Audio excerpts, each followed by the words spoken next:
Hey, what's up everyone? This is Silver Slayer. Thank you for tuning into this video. I'm tired of the lies, rumors, myths, and misconceptions about silver, so today we're going to be debunking these things and talk about what's really going on.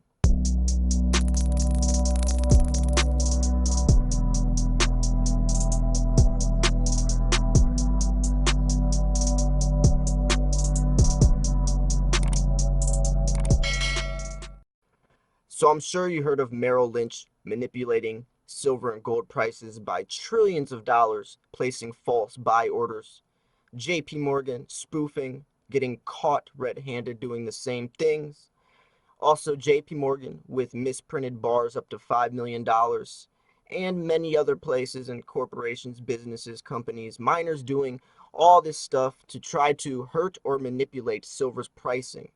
Now, there is a statistical standpoint and a realistic standpoint to actually apply to some of these things that are going on, but there's also the other side of it, calling something a scam or saying that it's never going to rise in value, or just plain right saying that it's a bad investment.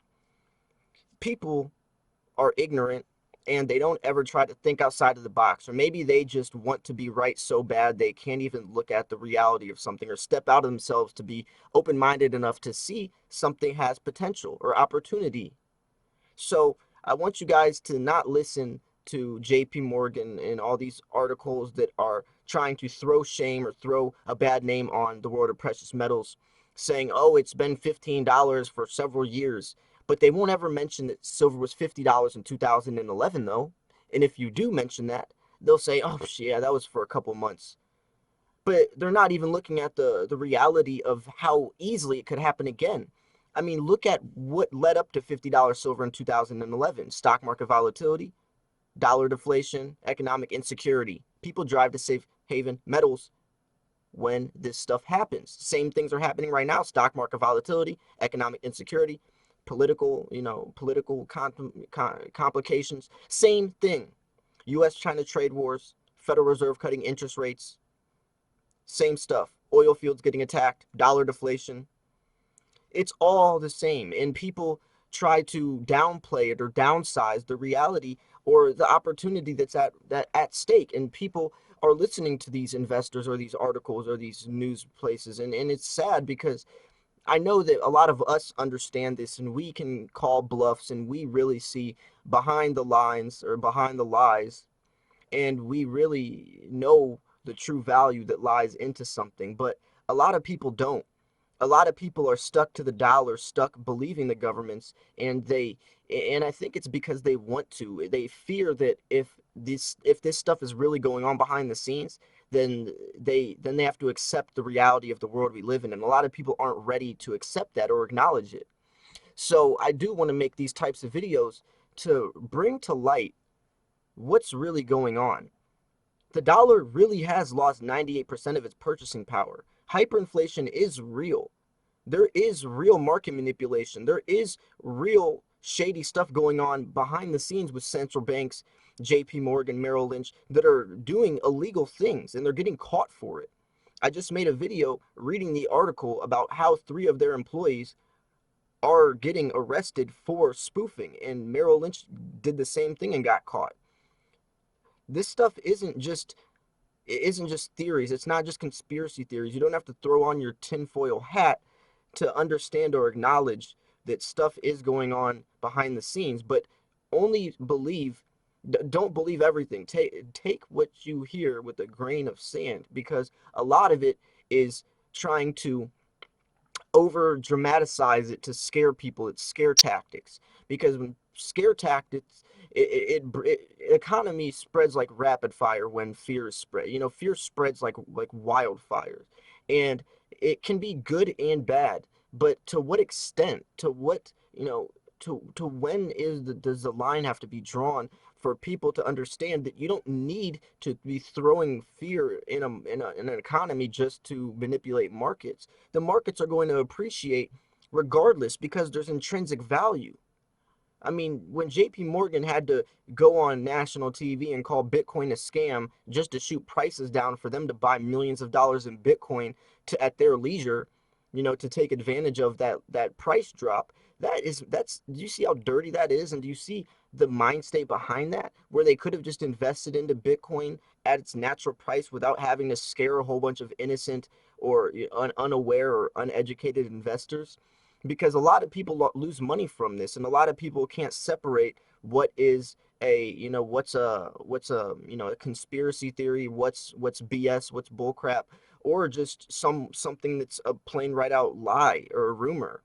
And a lot of people believe the lies and rumors because they want to feel like they know something that someone doesn't. But a lot of times it's not even that. It's not that deep. You have to be able to separate what's real and what's BS. And this video is trying to bring this stuff to light because it does happen. Every time I make videos about JP Morgan or something, I'm not surprised. I'm never surprised by it. It's the same things. They're trying to go on these exchanges with whether it's ETFs, stock markets, cryptocurrency, and they place a whole bunch of millions and millions of dollars of these buy orders to make everyone convinced that silver is being bought up by the boatloads. So then they start buying it too. But then they cancel the orders before they actually go through. So none of that gold or silver was actually purchased. So all these other people just bought it, and then the price drops, and then they just literally just lost money. And JP Morgan has nothing to lose from it except for their own gains, because then when the price drops, then they buy a whole bunch of it for cheaper. They're trying to manipulate these markets in very uh, crucial ways, and it's messed up. So just make sure when you are reading articles, they're from credible sources, and even credible sources, you still have to be a little skeptical, and you still have to, fact check everything you read. I try myself when I'm reading stuff to look at it from both perspectives, try to downplay it, but also try to look at it as if it's true, but also look at it as if it's false, because then you can look at it as it is without any emotional, any biased opinion on it. Even from places I like, even when Kitco writes articles, I still like, one of my favorite news precious metals bloggers. I still try to look at it as if I'm from an outside coming in and from myself, so I don't start growing biased opinions and biased feedback. That's very dangerous for my channel because I have an audience that I'm influencing, and I'm trying to bring the most fundamental realistic point of view where you can decide for yourself what you want to believe. And I'm never going to teach you guys, I'm never going to tell you guys how you should stack because it's an individual investment. I'm teaching you guys how to reflect upon yourselves to make these decisions for yourselves. I'm never going to go tell you to go buy American Eagle because that's going to be best for you, because no, that might not be best for you. What that might be best for someone else, but right now what may be best for you is something else, or another type of silver, another type of coin, or another type of investment at that. You have to, it's a very individual investment, and you have to learn how to differentiate what works for you and what works for me. So all I can do is speak from my experience and share what works for me, but also tell you guys the other types of choices you have. So then once you're trying to decide or make a choice or adjust your stack, you don't have to depend on my input. You can make these choices for yourselves, and that's the most influential and I think beneficial and positive way to run a channel, especially an investing channel that's based off education. My videos are education, so I have to make sure I do that. It's not like I'm just an entertainment channel. I'm really trying to teach you guys stuff and really trying to influence you guys in the world of precious metals and how to understand and how to acknowledge the positives in this and where to take that from after my videos. So I'm curious what you guys think about this. Do you guys think this JP Morgan stuff is hurting prices, and to what extent? Or do you think silver and gold isn't as speculative as as cryptocurrency, so the prices won't be? Because I mean, when JP Morgan did that stuff, the prices didn't really budge like they did with cryptocurrency. I mean, Bitcoin shot down thousands of dollars, like $5,000 within a couple of days when that happened. But with silver and gold, they dropped maybe a couple pennies. So I definitely think silver and gold have a stronger foundation, hence why it's even safer to invest into and smarter to invest into. But I'm gonna wrap this video up here. I'm curious what you guys think about this. If you did enjoy this video, if you thought it was entertaining, educational, or just informational, make sure to smash that like button. Subscribe if you're new. I post daily videos. I posted 2 other videos today, so go check those out as well. I know you guys are going to dig those. But anyways, thanks for tuning in. This was Silver Slayer. I will see you guys soon. Peace.